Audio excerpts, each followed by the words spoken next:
Profeta Abacuque, capítulo 1, versículo 2.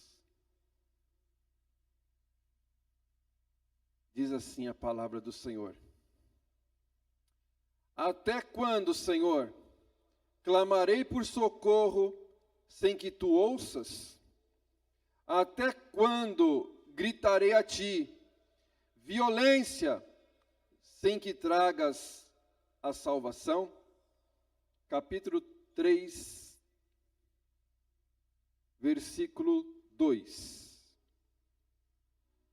Senhor, ouvi falar da tua fama, tremo diante dos teus atos.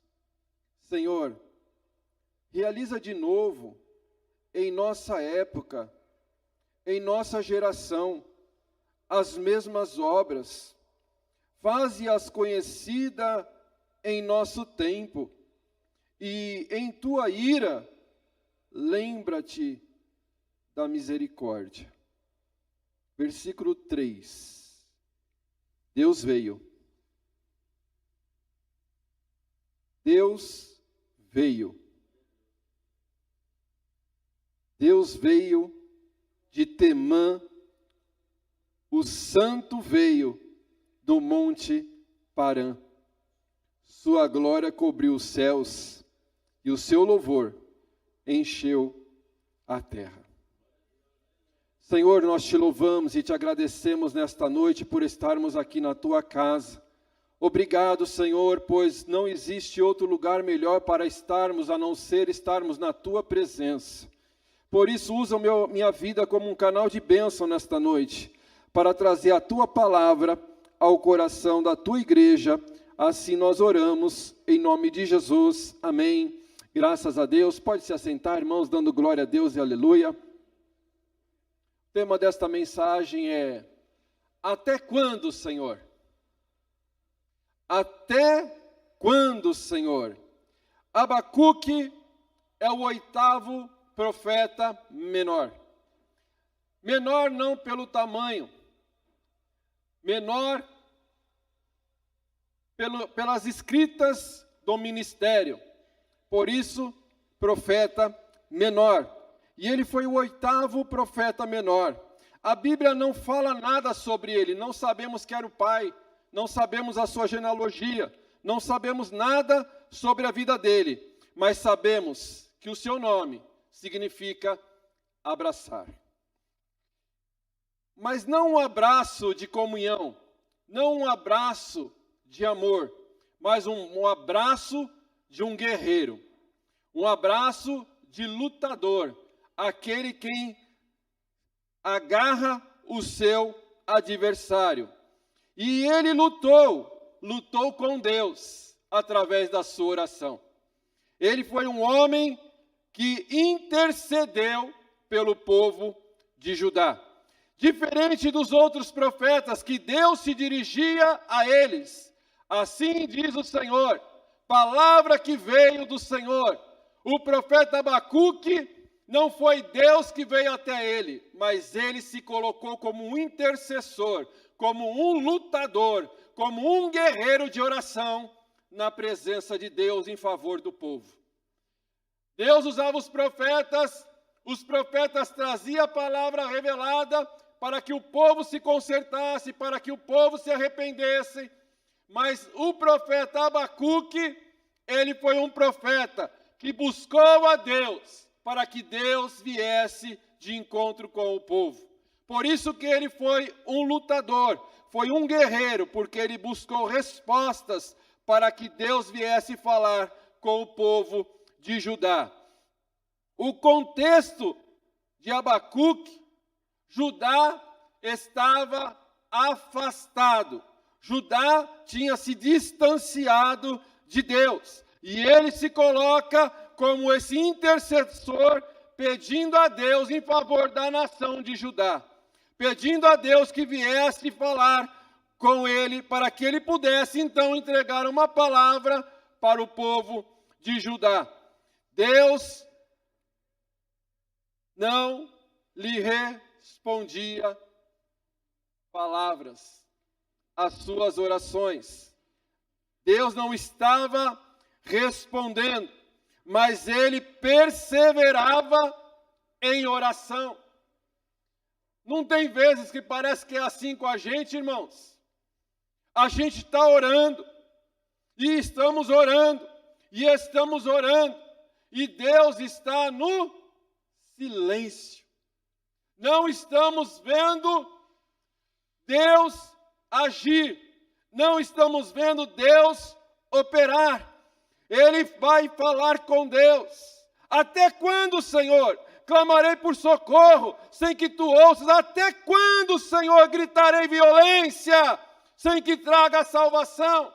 No capítulo 2 ainda ele vai dizer: ficarei eu no meu posto, como um sentinela, e tomarei posição sobre a muralha, aguardarei para ver se o Senhor dirá, e que responderá. Que resposta tem a minha queixa? Ele era um homem que buscava a Deus em oração, que perseverava em oração.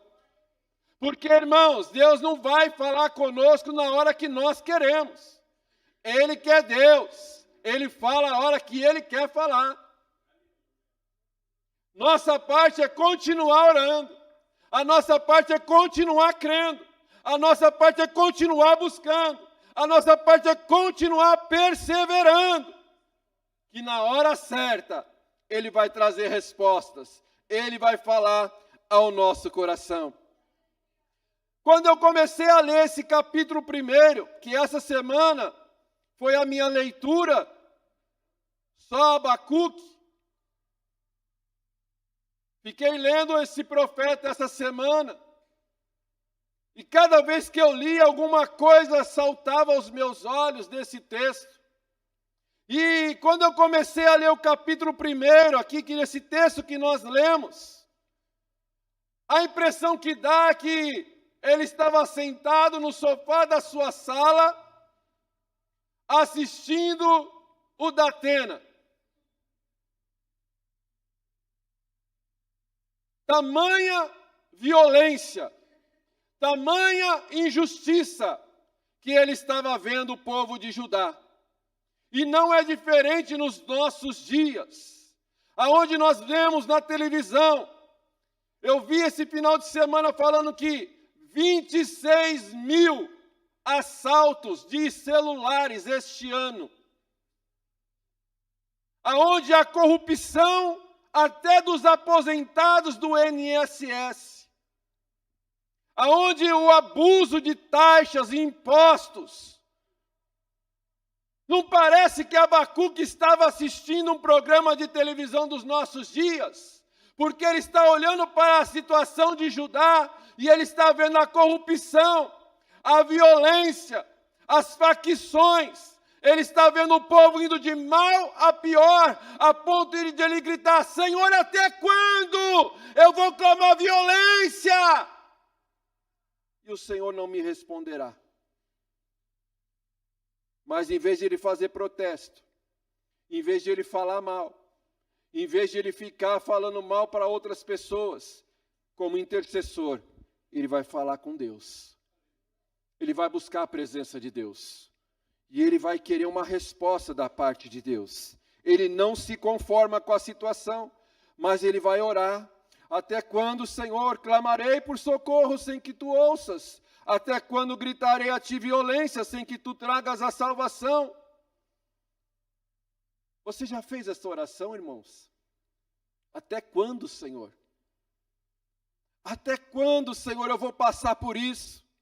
Até quando, Senhor, a minha vida não vai mudar?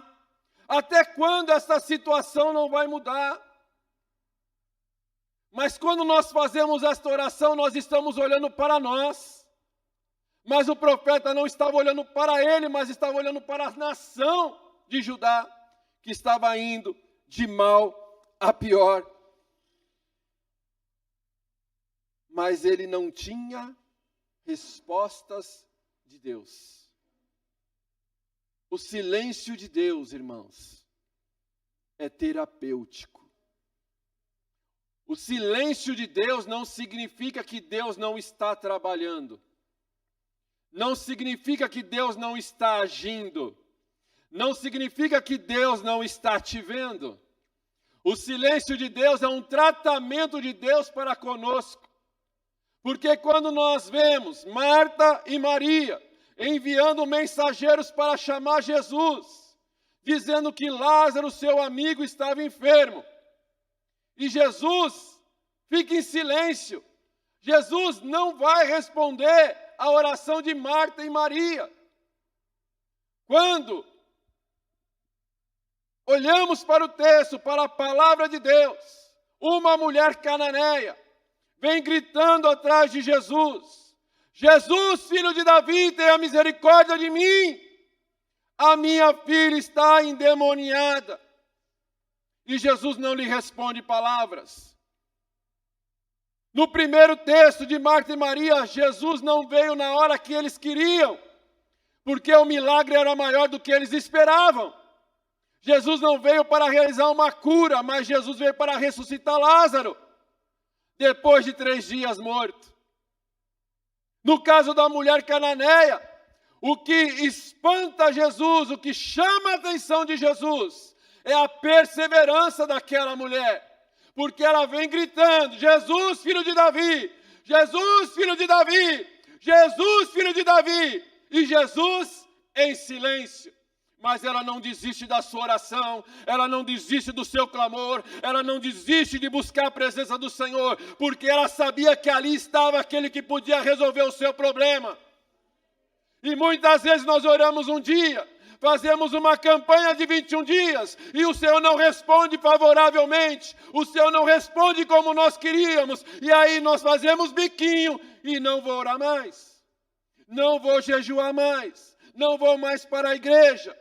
Mas o Senhor trabalha através do silêncio para ver a nossa perseverança, porque o tempo não pertence a nós, o tempo pertence ao Senhor. Toda oração que nós fazemos sobe ao trono da graça, e no tempo certo, no tempo oportuno, o Senhor trará respostas. Não é no teu tempo, não é no meu tempo, não é no nosso tempo, é no tempo de Deus. O que importa é sabermos que a nossa oração chegou ao trono da graça, e no tempo certo, na hora certa, o Senhor vai agir, seja para operar um milagre maior do que você espera, ou seja para trabalhar na tua perseverança, mas o Senhor vai trazer respostas, o Senhor virá ao teu encontro, e a bênção chegará, porque o teu Deus não esquece de você, o teu Deus não esquece de nós. Ele clama: até quando, Senhor? Até quando eu vou ver o povo longe da tua presença? Até quando, Senhor, eu vou ver o teu povo cometendo injustiças? Até quando, Senhor, eu vou ficar vendo o teu povo brigando entre si? Até quando, Senhor, eu vou ver o teu povo discutindo entre si? Até quando, Senhor, eu vou ver o teu povo não buscando a tua presença? Até quando, Senhor, eu vou ver o teu povo preferindo o pecado do que a tua presença? Preferindo o comodismo da sua casa em vez da tua casa, na tua presença? Até quando, Senhor? Aí o Senhor fala. Aí o Senhor vem de encontro à vida dele. Só que a resposta, irmãos, era melhor o silêncio. A resposta não foi favorável.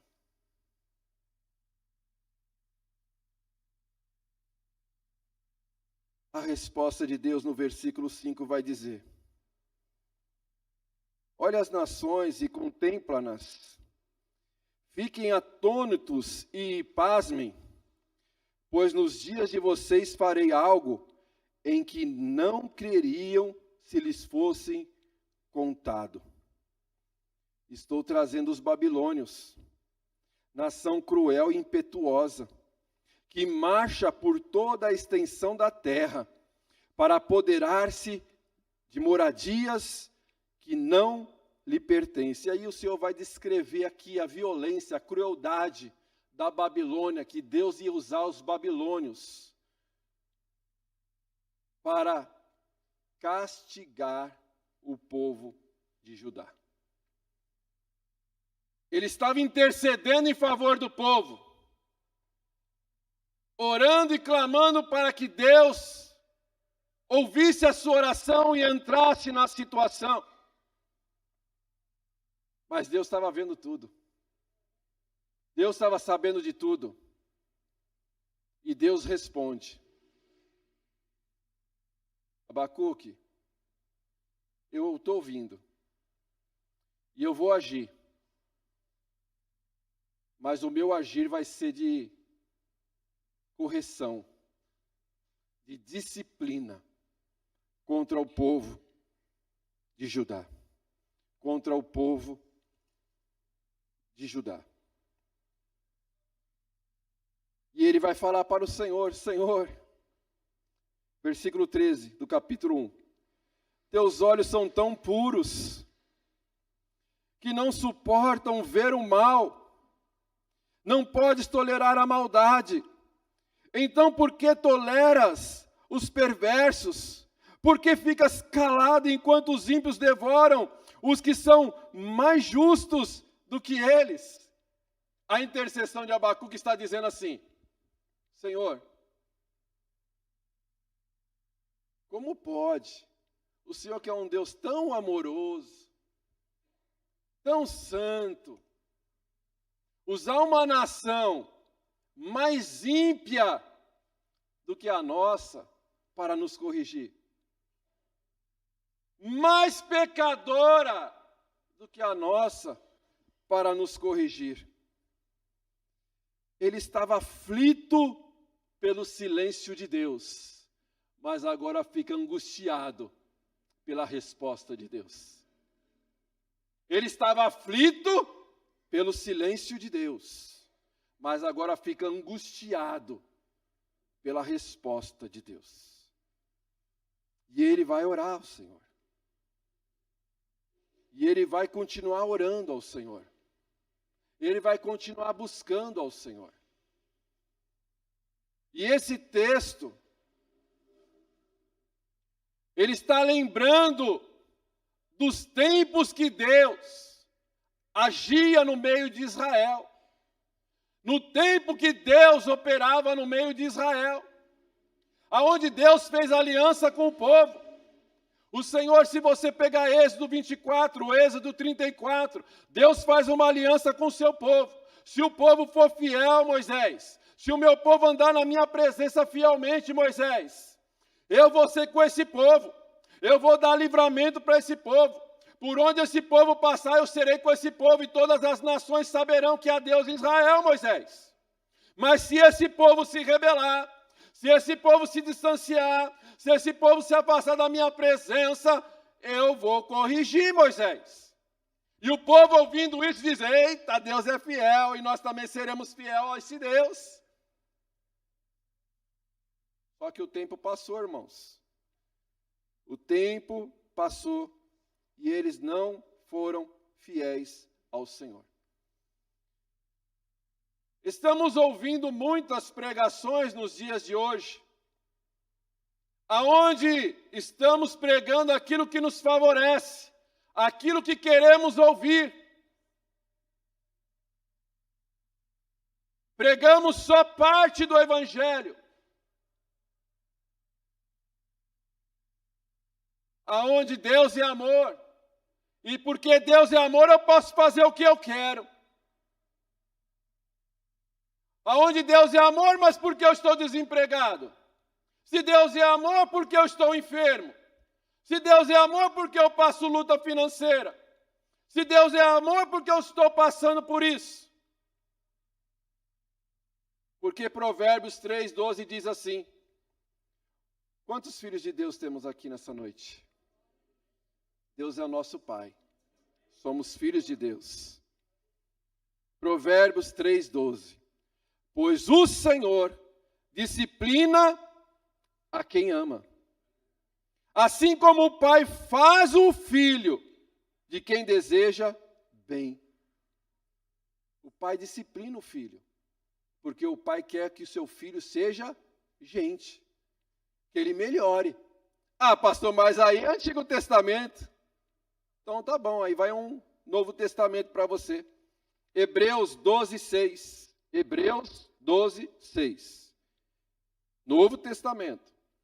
Pois o Senhor disciplina a quem ama e castiga todo aquele a quem aceita como filho.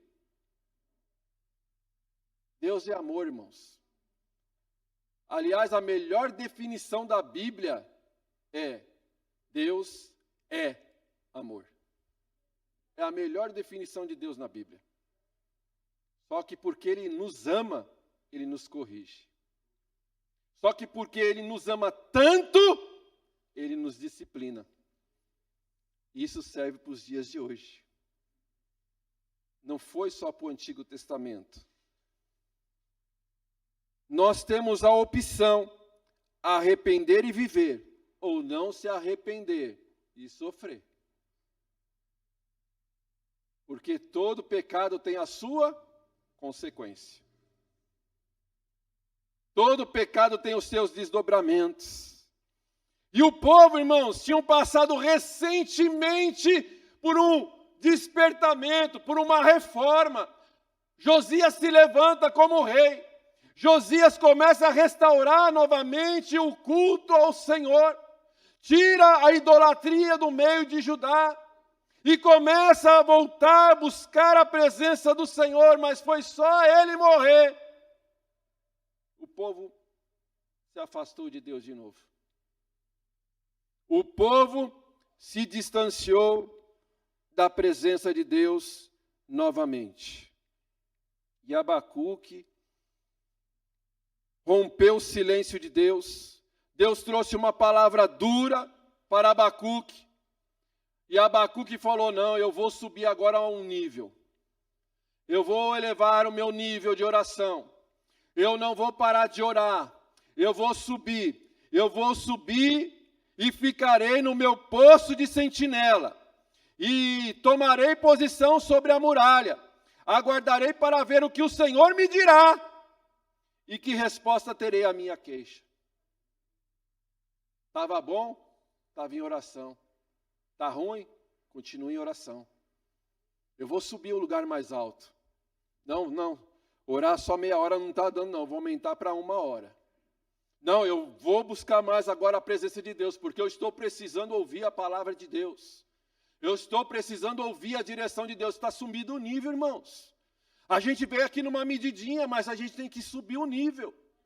Não é porque está na luta que você vai parar de orar, não, irmãos. Não é porque está na luta você vai parar de vir para a igreja, não, irmãos. A gente tem que continuar orando, irmãos. Tem que continuar buscando a presença do Senhor. Aí Deus responde, versículo 2 do capítulo 2.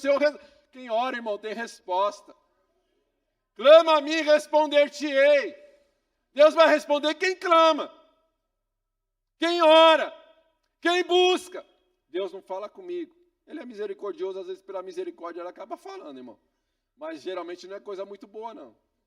Geralmente ele fala: ora mais, crente. Desce mais um pouquinho, crente. Vigia, crente. Mas a gente às vezes quer ouvir a bênção, né? E fica: então, e a porta? E a bênção? E a vitória? Mas ele foi buscar o Senhor, porque, Senhor, Tu é tão santo, tão amoroso. O Senhor é a rocha. O Senhor é de eternidade a eternidade. O Senhor é imutável, Senhor. Responde a minha oração, Senhor. E ele está lá, irmão, no posto mais alto, buscando a presença de Deus, querendo a resposta de Deus. E aí Deus fala com ele, capítulo 2, versículo 2. Então o Senhor me respondeu: escreva claramente a visão em tábuas, ou no outdoor, em outra versão vai dizer bem grande, para quem passar correndo possa ver facilmente.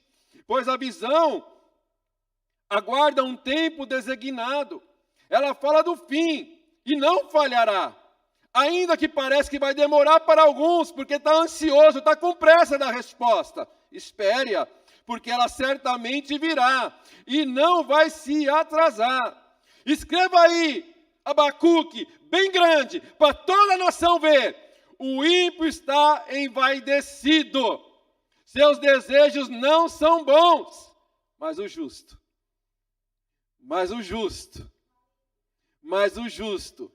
viverá da sua fé. Da sua fidelidade. Eles vão ver quando passar, o ímpio parece que está prosperando. Salmo 76. O ímpio parece que está crescendo. O ímpio parece que está indo bem. Mas não está não. Está indo de mal a pior. Vai vir o tempo da justiça de Deus sobre eles também. Porque quem é justo viverá da fé.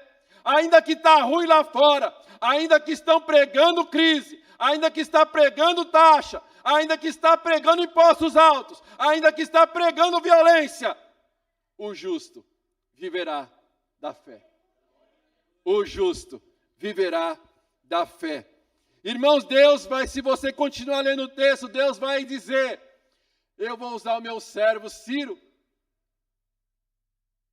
e ele vai castigar os babilônios, vai destruir a Babilônia, vai acabar com a Babilônia. Sabe quem era Ciro? Era outra nação cruel. E Deus chama de servo. Outra versão vai dizer, o meu ungido, Ciro. Sabe por quê? Todos aqueles que obedecem à voz de Deus são servos de Deus. Às vezes lá fora estão obedecendo e aqui dentro está desobedecendo. Não tenho prazer nisso, irmãos, mas Deus é justo, amoroso, mas justo. E Deus, na sua justiça, Ele age. Não como nós queremos, mas como Ele sabe o que é melhor para nós. É interessante que aqui nesse texto, Deus está usando Daniel lá no palácio, que Daniel foi levado na primeira leva dos homens nobres. E Daniel foi preparado no palácio da Babilônia para servir Nabucodonosor. E ele é profeta dentro do palácio. E nós vemos aqui Abacuque sendo profeta para o povo que fica em Jerusalém. E Ezequiel, profeta no meio do cativeiro, nos milhares de milhares que foram levados como cativo lá no povo, lá no meio da Babilônia. E Deus está usando Ezequiel lá no meio do vale, lá no meio do povo, dizendo, eu tive uma visão de Deus. E nessa visão, Deus me mostrava um vale cheio de ossos secos. E nesse vale eu via osso se juntando ao seu osso. Ossos que se tornaram vidas. E Deus estava me usando naquela revelação para dizer, haverá esperança novamente para ajudar. Haverá esperança novamente para o povo de Deus. O povo de Deus vai voltar a cantar. O povo de Deus voltará a estar na presença de Deus. O povo de Deus voltará a ser cheio da minha unção, será cheio da minha graça, porque o Senhor está dizendo, profetiza no vale, não está vendo nada, profetiza no vale, não está vendo nada, profetiza na situação, porque o Senhor virá com vida, o Senhor trará um avivamento. Quando ele recebe essa resposta de Deus no capítulo 2, que Deus haverá de trazer o avivamento, que Deus voltará novamente falar ao meio de Israel. Ele tira a sua harpa do salgueiro, ele pega a sua harpa que estava pendurada nas árvores. Por quê? Porque quando destruíram Jerusalém, levaram embora o povo, mataram o povo, eles penduraram as suas harpas, porque já não tinham mais motivo para adorar a Deus. Já não tinham mais motivo para glorificar a Deus, porque eles olharam para a destruição e perderam o ânimo de buscarem a presença de Deus. Mas Abacuque não, onde todo mundo estava desesperançados, abatidos, angustiados, aflitos, um homem se levantou para buscar a Deus em intercessão. Um homem se levantou para clamar a Deus no tempo da batalha. Um homem se levanta para buscar a presença de Deus na hora que tudo parecia estar acabado. E porque um homem se levanta para buscar a Deus, Deus responde. Deus age, Deus opera. Ele tira a sua harpinha do salgueiro e ele vai adorar a Deus. Porque esse salmo, irmãos, esse capítulo 3 de Abacuque, é um salmo de louvor. É uma oração de louvor ao Senhor. Porque quando Deus fala para ele, eu vou usar Ciro, vai ser só por um tempo que eu vou castigar esse povo. Vai ser só um tempo que eu vou disciplinar esse povo. Mas eu vou usar Ciro. Ciro vai arrebentar com eles. Vocês vão voltar para Jerusalém. Eu vou permitir que vocês restaurem Jerusalém, e vocês vão estar aqui na minha presença de novo, me glorificando. E aí ele escreve então agora esse louvor, irmãos. Ele escreve agora essa adoração ao Senhor, porque no capítulo 1 ele tem dois conflitos: o silêncio e a forma que Deus estava trabalhando. Ele não estava de acordo com a maneira que Deus estava trabalhando. Aí no capítulo 2, ele vai lá e Deus fala, escreve a revelação, que o justo viverá pela fé. Vocês serão restaurados, vocês serão reavivados, vocês receberão novamente o ânimo, a alegria de estar na minha presença novamente. Aí no capítulo 3, ele começa a escrever esse louvor de gratidão ao Senhor, e ele vai então lembrar de quando o Senhor estava trabalhando no meio de Israel, entre o Egito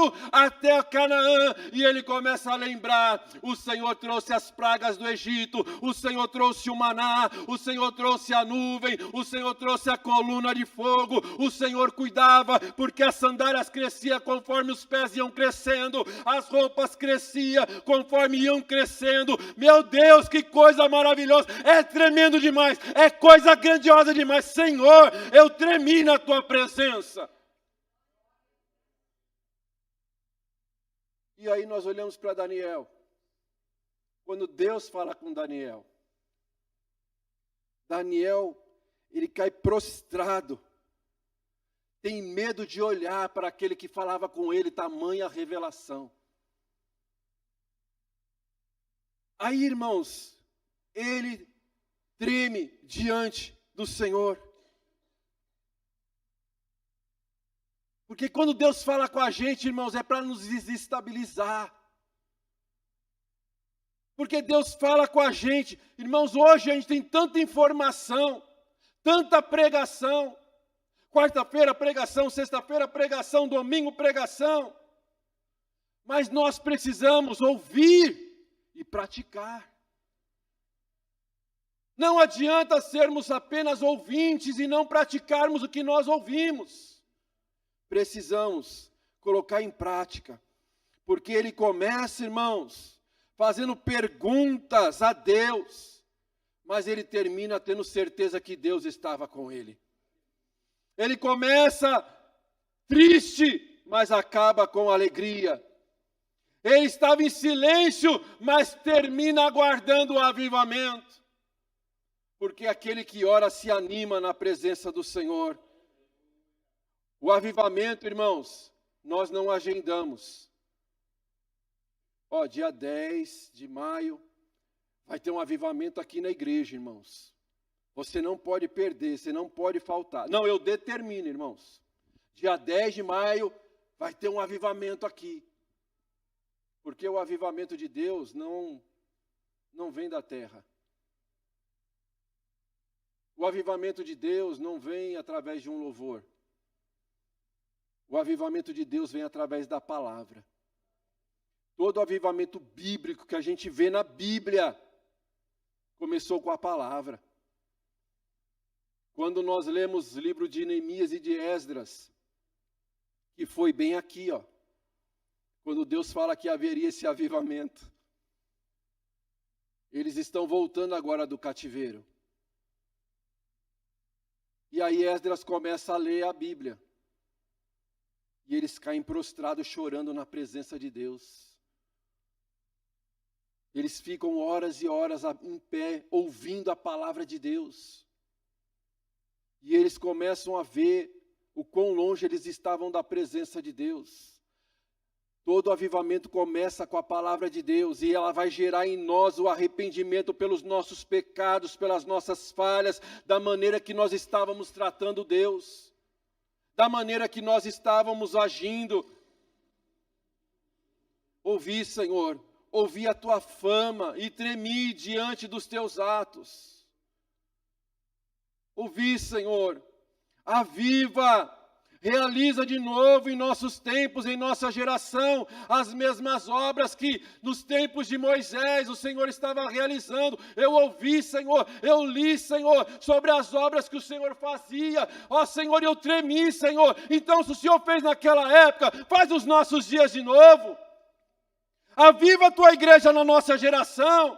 Aviva a tua igreja, Senhor, nos nossos dias, para que nós também, Senhor, possamos experimentar esse avivamento, para que não fique somente aqui na palavra, na história da igreja, mas que nos dias de hoje, Senhor, que na tua ira, Senhor, pecamos, Senhor, falhamos, Senhor, nos distanciamos, nos afastamos, mas na tua ira, Senhor, lembra da tua misericórdia. Lembra da tua misericórdia, Senhor, da tua ira. Porque quando Moisés ouviu, irmãos, ele tremeu. Quando Abacuque ouviu a palavra de Deus, ele tremeu. Porque depois do encontro com Deus, irmãos, não dá para continuar do jeito que estava, irmãos. Não dá, irmãos, se você falar, eu tive encontro com Deus e continua igual, não teve, irmãos. Mas não pare, irmão, continue. Continue porque Deus vem. Deus vai vir, irmãos.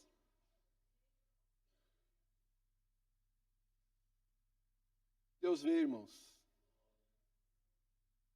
A Bíblia diz, e Deus veio. Senhor, eu ouvi falar da tua fama, que o Senhor fez no passado, Senhor. Eu tremi diante dos teus atos, Senhor. Mas eu te peço, realiza de novo, na porta da graça, as mesmas obras. Faze-as conhecidas, Senhor, no nosso tempo, para que hoje, Senhor, nós podemos experimentar as grandezas do Senhor. E na tua ira, Senhor, lembra da tua misericórdia. Aí depois que ouviram a palavra, irmãos, depois que se arrependeram dos pecados, então, versículo 3, Deus veio. Deus veio de Temã, o santo veio de Parã. Foi aquela passagem do Egito a Canaã, que eles estavam experimentando as grandezas, a glória, a presença de Deus. E aí quando ele começa a escrever aqui, irmãos, esse salmo do capítulo 3, essa oração maravilhosa, que ele está com sua harpa, fazendo esse salmo de louvor e adoração ao Senhor, que os judeus dizem que é um dos mais lindos de toda a Bíblia, é esse salmo de Abacuque, que ele fez na presença do Senhor, porque o Senhor veio, e ele começa a cantar e adorar e glorificar a Deus. E aí ele vai dizer no versículo 17, Senhor, mesmo não florescendo a figueira, mesmo não havendo uvas nas videiras, mesmo falhando a safra da azeitona, não havendo produção de alimento nas lavouras, nem ovelhas no curral, nem bois nos estábulos, ainda assim, Senhor, exultarei o Senhor e me alegrarei no Deus da minha salvação. O Senhor, o soberano, é a minha força. Ele faz os meus pés como dos servos, faz-me andar em lugares altos. Aleluia. Em outras palavras, resumindo tudo,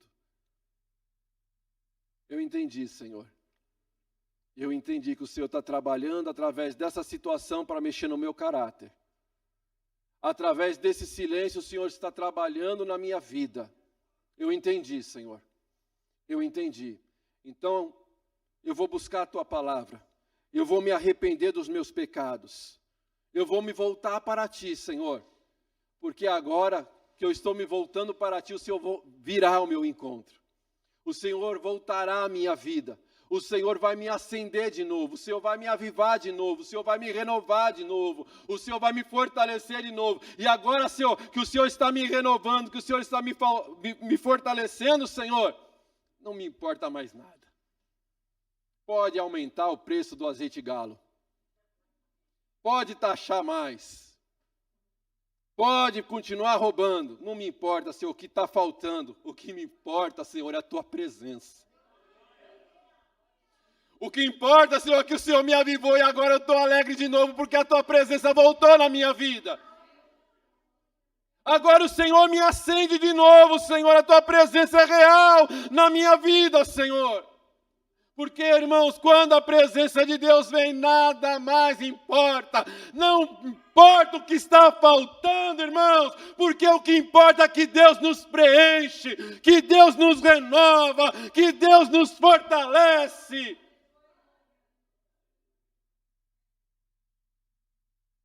Tem um louvor, André Aquino, que ele diz, faz de novo, faz de novo.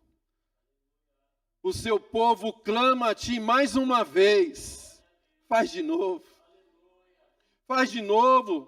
O seu povo clama a ti mais uma vez. O que dizer? O que fazer quando ele vem aqui? Mas que seja bem-vindo. Nós te desejamos outra vez aqui.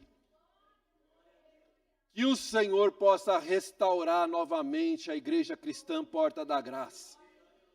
Que esse louvor possa fazer parte da nossa vida.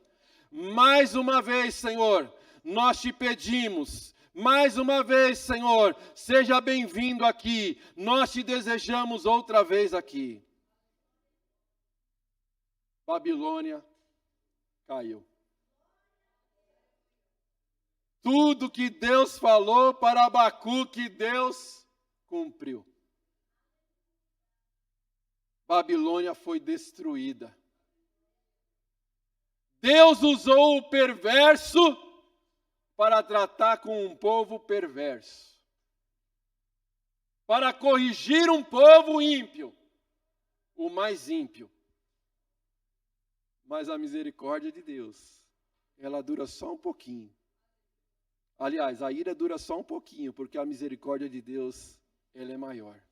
Entenda que esse processo é Deus trabalhando na tua vida, porque o que Ele tem para você não tem na terra, só tem no céu, que é a presença dEle na tua vida. O avivamento não está determinado pelo homem. O avivamento não está agendado pelo homem, mas o que nós podemos fazer é nos preparar para que este avivamento venha para as nossas vidas, em nome de Jesus.